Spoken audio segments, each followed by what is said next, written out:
Miqat itu ialah berkaitan dengan satu, wajib haji, dua, wajib umroh. Wajib haji nomor pertama, wajib umroh nomor pertama, kemudian rukun haji nomor pertama, rukun umroh nomor pertama. Ini miqat, berkaitan dengan miqat. Maka Bapak Ibu sekalian harus tahu dan paham apa itu miqat. Miqat itu ialah tempat yang sudah ditetapkan secara etimologi, secara bahasa nate, tempat yang sudah ditetapkan. Akan tetapi secara terminologi, secara syara atau istilah, definisi secara istilah, ta'rifnya ialah batasan. Batasan yang telah ditetapkan untuk memulai ihram, baik ihram haji atau ihram umroh. Kalau misalkan Bapak Ibu sekalian melaksanakan sholat, kan ada awalnya, ada akhirnya. Apa itu sholat? Definisi sholat apa? Muftatahatun bit takbir wa muhtatamatun bit taslim. Itu sholat, ya. Ibadah yang diawali dengan takbiratul ihram, awalnya. Nah, kalau haji ialah muftatahatun bil ihrami bil fil miqati bil ihrami fil miqati.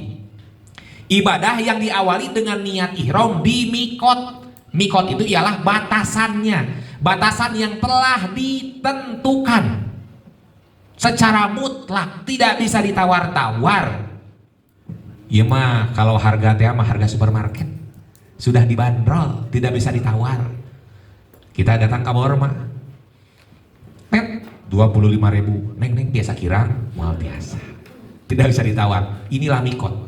Setiap orang yang berkehendak atau berkeinginan melaksanakan ibadah haji atau umroh mesti melalui miqat, mesti berniat ihram dulu di miqat, tidak bisa tawar-tawar karena ini batasannya. Nah, perhatian, setiap jamaah haji atau umroh tidak boleh melewati miqat kecuali dalam keadaan ihram, ya. Di batasan awal istar, mereka yang melewati batas tersebut tanpa mengenakan kain ihram atau tanpa berniat ihram maka akan dikenakan dam. Setiap jamaah haji dan umroh, karena ini sama saya memakai apa, dimiringkan, berarti ada sesuatu. Sesuatunya apa? Sesuatunya ialah tidak semua orang yang datang ke kota Mekah itu bermaksud untuk haji atau umroh. Contoh, saya datang ke kota Mekah untuk bekerja, misalkan sekarang di kota Mekah itu sedang musim renovasi dan pembangunan, banyak proyek. Dari mulai proyek Masjidil Haram yang belum selesai sampai saat ini belum selesai, peluasan Masjidil Haram, proyek pembangunan hotel, proyek jalan, banyak gitunya. Otomatis bekerja di sektor informal, menjadi pelayan, penjaga toko, menjadi kasir, pembantu rumah tangga, banyak. Artinya tidak semua orang datang ke kota Mekah untuk haji atau umroh, atau ingin belajar, sekolah di kota Mekah, kuliah di kota Mekah, atau saya mah ada pegawai negeri ditugaskan sebagai diplomat misalkan, sebagai petugas haji misalkan, sebagai supir misalkan, atau sebagai apapun. Nah, berarti orang tersebut dikecualikan karena kedatangan awalnya tidak untuk melaksanakan ibadah haji dan umroh. Kedatangan awalnya terlepas sewaktu dia belajar, sewaktu dia bekerja, sewaktu dia ada waktu luang melaksanakan haji atau umroh, itu terlepasnya, kita tidak membahas itu. Akan tetapi pas kedatangan awal ke kota Mekah, dia dalam hatinya sudah ingin melaksanakan ibadah haji atau umroh, maka tentu menjadi sebuah kewajiban harus lewat miqat dulu. Dan di miqatnya bukan hanya sekedar lewat, tapi memulai niat ihram. Sehingga berniat ihram di miqat menjadi wajib haji nomor pertama, wajib umroh nomor pertama, harus di miqat. Nah, miqat ini tempatnya sudah ditentukan, kan ditentukan judulnya, oke. Ditentukan oleh siapa? Oleh syariat, oleh Nabi Muhammad SAW dan oleh beberapa sahabat kemudian hari. Artinya ada tempat yang sudah ditentukan oleh Rasul melalui hadisnya secara pasti, dan ada tempat yang mana pada zaman Rasul tempat itu belum ada, jalur itu belum ada. Kemudian Sayyidina Umar membuat fatwa bahwa ini jadi mikot, menjadi ketetapan ijma sahabat pada saat itu yang dikeluarkan atau dipimpin oleh Sayyidina Umar. Tapi pada dasarnya itu adalah mikot. Lanjut. Bapak Ibu sekalian, selanjutnya kita harus tahu macam-macam mikot. Setelah tahu definisi, kita harus tahu macam-macamnya. Mikot itu terbagi dua macam.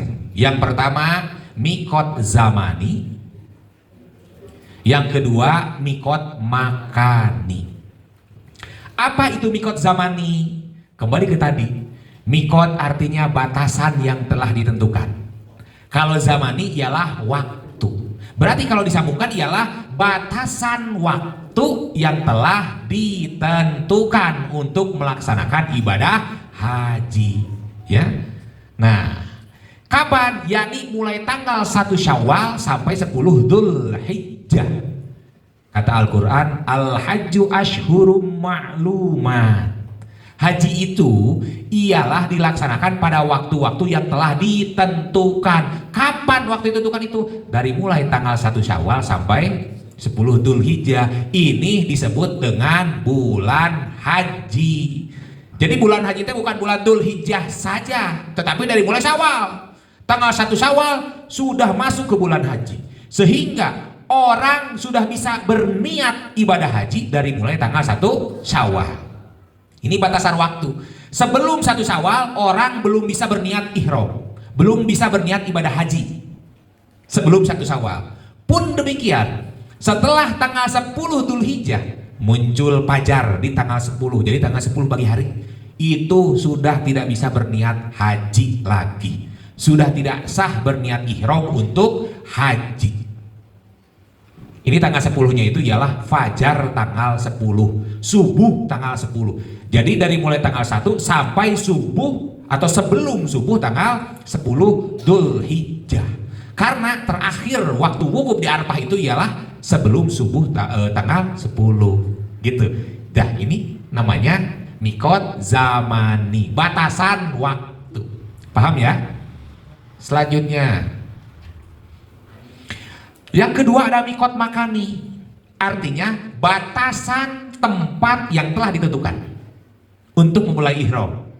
Nah, ini nanti akan dijelaskan panjang, karena ini mah sudah mudah. Kalau mikot zamani langsung sudah mudah dipahami, karena yang penting dari mulai tanggal 1 sampai fajar tanggal 10, berarti itu batasan waktu. Kalau batasan tempat nanti akan dijelaskan lebih lanjut. Nah, Bapak Ibu sekalian, ini macam-macam mikot kedua ini.